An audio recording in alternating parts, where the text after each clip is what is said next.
Hello dear students. आज हम differential calculus में इवोल्यूट्स ऑफ इलिप्स किस प्रकार से ज्ञात करते हैं ये डिस्कस करेंगे।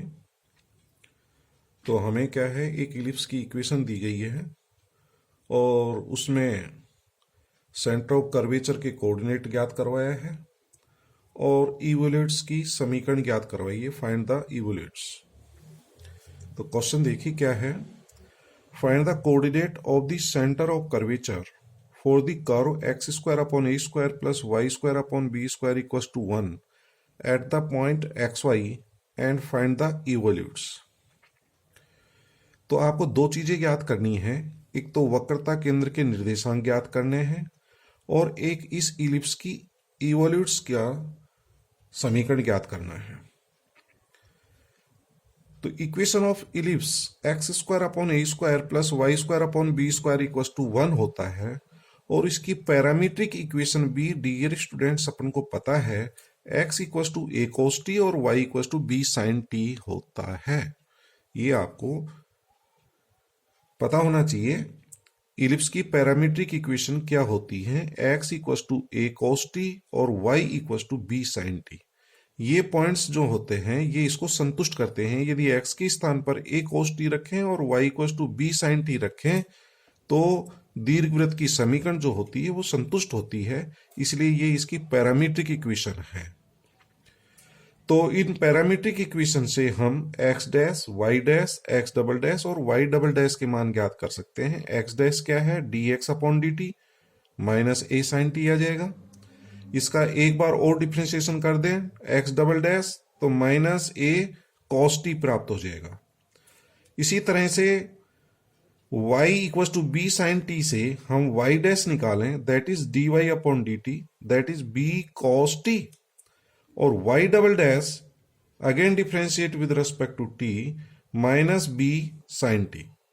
ठीक है डियर स्टूडेंट। तो सबसे पहले हम सेंटर ऑफ कर्वेचर के कोऑर्डिनेट ज्ञात कर देते हैं और सेंटर ऑफ कर्वेचर के कोऑर्डिनेट यदि x बार और y बार लें तो x बार और y बार के मान क्या होते हैं, ये फॉर्मूला अपन पूर्व में पढ़ चुके हैं। x bar equals to x minus y1 upon y2 into 1 plus y1 square होता है और y bar equals to y plus 1 upon y2 into 1 plus y1 square होता है। ध्यान रहे x बार में माइनस आता है, y बार में प्लस आता है। इसमें y1 आ रहा है, इसमें y1 नहीं है। फॉर्मूले को अच्छी तरह से याद रखें। y1 और y2 क्या है, y1 dy अपॉन dx है और y2 d2y upon dx square होता है।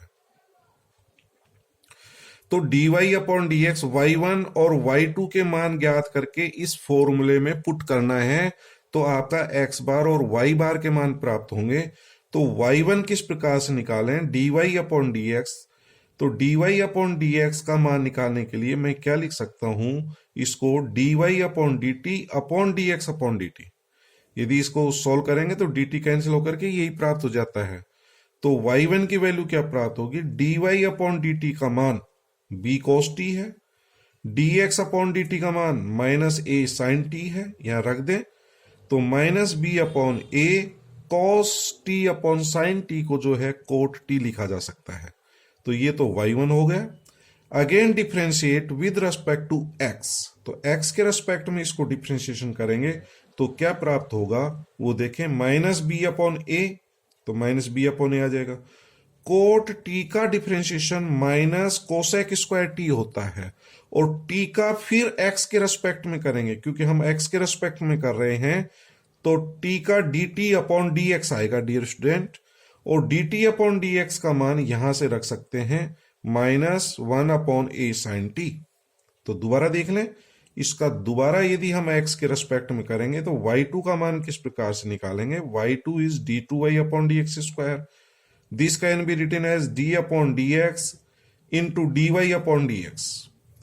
तो d अपॉन dx और dy अपॉन dx की वैल्यू ये रख दी minus b upon a cot t। तो ये हमारा t का फंक्शन है। तो इसको आप ये भी लिख सकते हो, differentiate with respect to t करें तो d अपॉन dt कर दें इसको। इसका यदि मान निकालें तो इसको जो है डी अपॉन डी एक्स, ये तो minus b upon a constant है, ये तो बाहर लिखा जा सकता है। D upon d x cot t का मान यदि ज्ञात करेंगे तो माइनस बी अपॉन ए, इसको टी में चेंज कर लें तो d upon d t cot t into d t upon d x, और नहीं तो आप डायरेक्ट कर दें, कोई दिक्कत नहीं है। कोट टी का हो जाएगा माइनस कोसेक स्क्वायर टी, और फिर टी का करेंगे तो D t upon d x आएगा, और D t upon d x की वैल्यू यहां से रख सकते हैं, क्योंकि D x upon d T का मान पता है, तो D t upon d x का होगा माइनस वन अपॉन ए साइन टी। इसको सोल्व करेंगे तो minus b upon a square cosec cube T हो जाएगा। वन अपॉन साइन टी को कोसेक लिख सकते हैं, तो ये कोसेक क्यूब टी।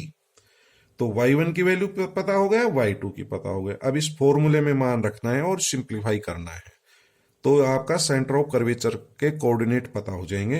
तो x bar equals to x का मान a cos t है, माइनस y1 अपॉन y2, तो y1 की वैल्यू है minus b upon a cot t, upon y2 की वैल्यू रख देंगे minus b upon a square into cosec cube t, into 1 plus y1 square, तो 1 plus y1 का square, इसका square करेंगे तो b square upon a square cot square t. ठीक है डियर स्टूडेंट, इस कोट स्क्वायर टी को मैं लिख सकता हूं कोस और साइन में, cos square t upon sine square t, cos square t upon sine square t. तो a square sine square t LCM ले लेना, तो 1 मल्टीप्लाई किस हो जाएगा, a square sine square t plus b square cos square t. इनको भी कोस और साइन में चेंज कर लेना, तो माइनस ये माइनस माइनस कट जाएगा, एक ये बी से ये बी भी कट जाएगा, और ये जो ए स्क्वायर ऊपर जाकर के एक एक कैंसिल हो जाएगा, एक ए बचेगा। ठीक है डियर स्टूडेंट, तो a cos t minus as it is, और ये ए है, ये नीचे ए स्क्वायर है, इसका एक एक कैंसिल कर देंगे तो 1 अपॉन ए कोस टी। देखिए ये साइन क्यूब टी है, और sign square T into sine T, तो ये जो है इससे कैंसिल हो जाएगा, एक ए कैंसिल हो जाएगा, तो हमारा क्या बचेगा minus 1 upon a cos t into ये ब्रैकेट आ जाएगा a square sine square t plus b square cos square t. तो डियर स्टूडेंट यहाँ पे भी यदि एलसीएम ले लें, ए लघुत्तम ले लें, तो ए इधर मल्टीप्लाई हो जाएगा, ये ए स्क्वायर बन जाएगा, और कोस टी दोनों में से कॉमन है, तो कोस टी कॉमन ले लिया गया है, और एलसीएम क्या आएगा 1 upon a into a square minus cos t common ले लिया गया है, तो ये आएगा minus a square sine square t minus b square cos square t. यहां से ए स्क्वायर कॉमन ले लें, a square common 1 minus sine square t, और 1 minus sine square t cos square t होता है, तो a square minus b square into cos square t प्राप्त होगा। इसको सिंप्लीफाई कर लें, ए स्क्वायर कॉमन ले लेंगे, 1 माइनस साइन स्क्वायर टी आ जाएगा,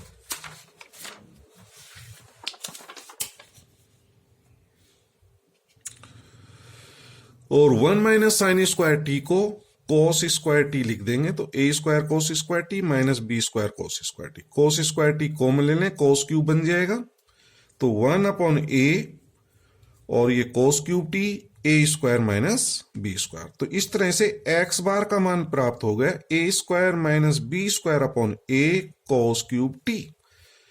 इसी तरह से y बार का मान ज्ञात करेंगे, y बार का फॉर्मूला होता है y plus 1 upon y2 into 1 plus y1 square. इसमें सबके मान रख दें और इसी तरह से सोल्व करेंगे तो y बार का मान क्या प्राप्त होगा, यहां इंटरचेंज हो जाएगा, a की जगह b आएगा, b की जगह a आएगा और cos की जगह sin आएगा। हल करके देख लेना, सबकी वैल्यू रख देना, y की वैल्यू, y2 की वैल्यू, y1 की वैल्यू, और इसको सिंप्लीफाई करेंगे जैसा ऊपर मैंने किया, बिल्कुल उसी तरह से सिंप्लीफाई करेंगे तो हमारा y बार का मान क्या प्राप्त होगा, a और b इंटरचेंज हो जाएगा, cos की जगह sin आएगा, तो b square minus a square upon b sign cube T. तो आप देख रहे हैं a के स्थान पर b आ गया, b के स्थान पर a आ गया, नीचे a है तो b आ रहा है, cos है तो sin आ गया। तो x बार और y बार के मान निकालेंगे तो coordinate of centre of curvature क्या प्राप्त हो गए, क्योंकि अपन जो है वक्रता केंद्र के निर्देशांक एक्स बार और वाई बार मानते हैं, ये निर्देशांक हैं, तो एक्स बार का मान लिख दें और वाई बार का मान, दोनों के मान रख दें। क्योंकि ये पैरामीट्रिक फॉर्म में प्राप्त हुआ है तो इस cos t और sin t के मान में रख सकता हूं। कैसे? क्योंकि आपने देखा था x इक्वल टू क्या था, a cos t और y equal to b sin t, parametric equation of ellipse ऊपर आप देख चुके हैं। cos t का मान आपको पता है तो यहां cos t की वैल्यू निकाल लेंगे x अपॉन a और sin t की वैल्यू y अपॉन b। तो cos t के स्थान पर x अपॉन a रख देंगे तो एक्स क्यूब अपॉन a4 हो जाएगा। sin t के स्थान पर y अपॉन b रख दें यहां पर तो ये हमारा आ जाएगा y क्यूब और b4, y cube upon b4। तो ये तो हमारे कोऑर्डिनेट प्राप्त हो गए किसके, इलिप्स के सेंटर ऑफ कर्वेचर के। ठीक है डियर स्टूडेंट, तो हमें क्या ज्ञात करना था, एक तो coordinate of centre of curvature ज्ञात करना था, एक अपन को इवोल्यूट्स ज्ञात करना था। तो वो किस प्रकार से ज्ञात करेंगे, तो इवोल्यूट्स का मान ज्ञात करने के लिए समीकरण 1 और 2 में टी का विलोपन करना है, ये टी का। तो आप ऐसे करना है, इससे cos t का मान निकाल लें, इससे sin t का मान निकाल लें। तो cos t का मान क्या प्राप्त होगा, देखिए इसको यदि हम क्रॉस मल्टीप्लाई कर दें तो a x bar upon a square minus b square is equal to cos cube t, इससे साइन क्यूब टी का मान निकाल लें और फिर इससे cos t की वैल्यू क्या प्राप्त होगी, cos t, इसका क्यूब रूट ले लें, घनमूल ले लें तो इसकी पावर 1/3 हो जाएगी। इसी तरह से साइन t का मान निकालेंगे तो माइनस और इसकी पावर 1/3। अब आप t का विलोपन कर सकते हैं। इवोल्यूट्स ज्ञात करने के लिए आपको समीकरण 1 और समीकरण 2 में t का यदि विलोपन कर दें, eliminate t from equation first and second, then आपको जो है एक इक्वेशन प्राप्त हो जाएगी x बार और y बार में। तो cos t का मान प्राप्त होगा, sin t, तो इनका विलोपन करने के लिए दोनों का वर्ग करके जोड़ देंगे तो cos square t plus sign square T का मान निकालेंगे, इन दोनों के वर्ग करके जोड़ दें तो इसका स्क्वायर करेंगे तो a x bar upon a square minus b square whole raise to the power 2/3, इसका स्क्वायर करेंगे तो ये माइनस प्लस में बदल जाएगा तो ये प्राप्त हो जाएगा डियर स्टूडेंट। और कोस square t plus sign square T का मान 1 होता है, ये तो 1 हो जाएगा और ये क्रॉस मल्टीप्लाई कर लें तो ये इक्वेशन प्राप्त हो जाती है। अब आप ये बताइए मेरे को, इवोल्यूट्स क्या होता है? इवोल्यूट्स होता है the locus of centre of curvature, वक्रता केंद्रों का बिंदु पथ होता है। तो एक्स बार और वाई बार का यदि बिंदु पथ लेंगे तो बिंदु पथ में क्या करेंगे, एक्स बार के स्थान पर एक्स रख देंगे और वाई बार के स्थान पर वाई रख देंगे। एक्स बार और वाई बार के स्थान पर एक्स और वाई लिख देंगे। वक्रता केंद्रों का बिंदु पथ, तो बिंदु पथ आपको पता है कि एक्स बार और वाई बार के स्थान पर एक्स और वाई रख देंगे तो ये केंद्रज का समीकरण प्राप्त हो जाएगा। तो इस तरह से आप इवोल्यूट्स का इक्वेशन ज्ञात कर सकते हैं। इसी पर आधारित एक क्वेश्चन और बता रहा हूं क्योंकि मेरे को दोबारा नहीं करना पड़ेगा, क्योंकि इलिप्स के अपन ने सेंटर ऑफ कर्वेचर के जो है कोऑर्डिनेट्स ज्ञात कर चुके हैं, तो इसी को जो है मैं यूज में कर लूंगा, नहीं तो आपको दोबारा ज्ञात करना पड़ेगा। तो हमारा क्वेश्चन क्या है, यदि दीर्घवृत्त के लघु अक्ष माइनर एक्सिस के छोर पर या सिरे पर वक्रता केंद्र इसके दूसरे सिरे पर या छोर पर हो तो सिद्ध करो कि दीर्घवृत्त की उत्केंद्रता इसेंट्रिसिटी का मान 1/√2 होगा। ई का मान, इसेंट्रिसिटी ई से डिनोट किया जाता है, ई का मान 1/√2 होगा। तो क्या क्वेश्चन दिया गया है डियर स्टूडेंट, इसको समझिए। ये हमारा एक इलिप्स दिया गया है, ये इलिप्स होता है, ठीक है। इसको हम मेजर एक्सिस बोलते हैं, ए डैश ए को, और ये बी बी डैश जो होता है ये वाला, ये माइनर एक्सिस कहलाता है, लघु अक्ष कहलाता है, इसको लघु अक्ष कहते हैं। और ये कहलाता है अपना मेजर एक्सिस, दीर्घाक्ष। मेजर एक्सिस बोलते हैं इसको। माइनर एक्सिस के ये जो बी बी डैश जो माइनर एक्सिस होता है, ये इसकी लंबाई 2b होती है, टोटल 2b होती है। ये कहलाता है सेमी माइनर एक्सिस। ओबी और ओबी डैश को सेमी माइनर एक्सिस कहते हैं। ओ ए और ओ ए डैश को सेमी मेजर एक्सिस कहते हैं। ये लंबाई ए है, टोटल 2a होती है, ये 2b होती है। बी सिरे के कोऑर्डिनेट 0 और b होता है। बी डैश के कोऑर्डिनेट 0 और -b होगा। ये लंबाई a है, तो x अक्ष पर x कोऑर्डिनेट a होगा, x अक्ष पर y का मान 0 होता है। a डैश के कोऑर्डिनेट -a और 0 होता है। तो अब आपको क्या करना है, ये जो लघु अक्ष है इसके इस सिरे पर वक्रता केंद्र ज्ञात करना है। इस पॉइंट पर वक्रता केंद्र ज्ञात करना है। सबसे पहले बी पॉइंट पर वक्रता केंद्र ज्ञात करेंगे, और यदि वो वक्रता केंद्र बी डैश पर लाई हो तो वो वक्रता केंद्र बी डैश पर हो तो उत्केंद्रता का मान क्या होगा। तो डियर स्टूडेंट समझिए, लघु अक्ष के एक सिरे पर इस सिरे पर वक्रता केंद्र ज्ञात करेंगे। इस सिरे पर वक्रता केंद्र सेंटर ऑफ कर्वेचर का मान ज्ञात करें, और वो सेंटर ऑफ कर्वेचर के जो मान आएंगे तो वो कह रहा है कि यदि दूसरे सिरे पर हो, बी डैश पर हो वो वाले मान, तो एक्स कोऑर्डिनेट इसके बराबर रख देंगे, जो दूसरा वाई जो कोऑर्डिनेट आएगा, वाई बार का जो मान आएगा वो इसके बराबर रख देंगे। तो समझ गए होंगे। तो सर्वप्रथम आप इस पॉइंट पर वक्रता केंद्र ज्ञात करूंगा मैं 0b पर। तो डियर स्टूडेंट, ये मान अपन पहले वाले सवाल में निकाल चुके। पहले वाला जो क्वेश्चन किया था, वक्रता केंद्र x बार equal to a square minus b square upon a cos cube t, और कोस टी को यहां मैंने चेंज कर दिया था, x equal to a cos t होता है, y equal to b sine t होता है। तो यहां से कोस टी का मान यदि इसमें रख देते हैं तो a square minus b square upon a4 into x cube आ गया था। ठीक है डियर स्टूडेंट, तो ये अपन ने पहले निकाल चुके हैं। इससे पहले क्वेश्चन में देखिए, आपको मैं बता देता हूं, इसकी वैल्यू अपन निकाल चुके हैं यहां पर। इससे पहले वाले जो क्वेश्चन में देखे हैं तो ये x बार और y बार के मान ये प्राप्त हुए थे। तो यहां पर कोस टी और साइन टी के मान रखने पर वक्रता केंद्र ये प्राप्त हुआ था। तो ये रिजल्ट काम में ले रहा हूं। यदि ये क्वेश्चन आ जाता है तो यहां तक आपको हल करना पड़ेगा, समीकरण 3 तक। एग्जाम में यदि ये क्वेश्चन पूछा जाता है तो इक्वेशन नंबर 3 तक पूरा सोल्व करना पड़ेगा। ये आपको निकाल करके दिखाना पड़ेगा। अब ये वाला क्वेश्चन अब चालू हो जाता है। ये तो अपन पूर्व में कर चुके हैं।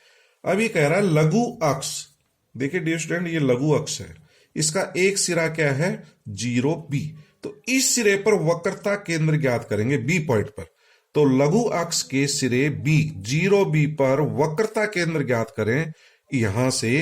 तो x के स्थान पर तो 0 रख दें और y के स्थान पर b रख दें। तो x के स्थान पर 0 रखेंगे तो डियर स्टूडेंट ये 0 हो गया, और y के स्थान पर b रखेंगे तो b square minus a square upon b, ये b क्यूब हो जाएगा, कैंसिल हो जाएगा इससे। ठीक है, तो 0 और b पर वक्रता केंद्र के निर्देशांक यहां से ज्ञात कर लें। x के स्थान पर 0 और y के स्थान पर b रख दें, तो ये वक्रता केंद्र आ गए यहां पर। अब प्रश्नानुसार क्या कह रहा है कि ये जो वक्रता केंद्र है इस लघु अक्ष के सिरे पर, जो ये वक्रता केंद्र है ये दूसरे सिरे पर हो, b डैश पर हो, यानी कि ये b डैश पर लाई करे। तो b डैश पर लाई करेगा तो ये तो देखो 0 है। ये वाला जो मान है ये किसके बराबर होगा, -b के बराबर होगा। तो प्रश्नानुसार ये जो मान है -b के बराबर है। तो ये लिखा है मैंने, यदि यह लघु अक्ष के दूसरे सिरे पर या छोर पर हो, दूसरा छोर हमारा क्या है, दूसरा सिरा 0 -b है, तो ये मान -b के बराबर रख देंगे। तो b square minus a square upon b equal to -b, cross multiply किया तो b square minus a square equal to -b square. इसको पक्षांतरण कर लें, 2b² इक्वल टू a², तो b² upon a² equal to 1/2। तो डियर स्टूडेंट, एक formula आपने पढ़ा है इलिप्स में, तो b² इक्वल टू होता है a² इंटू 1 माइनस e²। तो इस फॉर्मूले का यूज करना है, इस फॉर्मूले को याद रखें, b² equal to a² into 1 minus e²। a² को नीचे लिख देंगे तो 1 माइनस e²। तो ये जो है हमारा मान क्या आ गया, b² upon a² equal to 1 minus e²। और b² अपॉन a² का मान कितना है, 1/2। तो ये 1/2 यहां रख दें, तो 1 माइनस e² इक्वल टू इसकी वैल्यू है 1/2। तो अब यहां से e का मान निकाल लेंगे 1/√2, तो उत्केंद्रता का मान, इसेंट्रिसिटी का मान 1/√2 प्राप्त हो गया यहां पर। ठीक है डियर स्टूडेंट, तो यही अपन को ज्ञात करना था, क्योंकि ये पार्ट हम अलग से करते तो फिर ये ज्ञात करना पड़ता। ये अभी जो हमने इसका यूज कर लिया, ये समीकरण नंबर 3 से लिखा है। और ये जो है, एक सेकंड में फिर समझा देता हूं, ये अपना जो है सेंटर ऑफ कर्वेचर के कोऑर्डिनेट प्राप्त हो गए। अब इसका जो मान है लघु अक्ष के इस सिरे पर निकालना, 0 और b पर, x के स्थान पर 0 रख दें, y के स्थान पर b रख दें, तो ये कोऑर्डिनेट प्राप्त हो गए सेंटर ऑफ कर्वेचर के b बिंदु पर। अब ये कह रहा है कि ये जो वक्रता केंद्र है ये b' पर लाई करे, ये वाला मान b' पर हो, तो b² minus a² upon b का मान माइनस b के बराबर होगा। और ये फॉर्मूला याद रखना, तो इससे e का मान निकाल लेंगे। ठीक है, थैंक यू वेरी मच।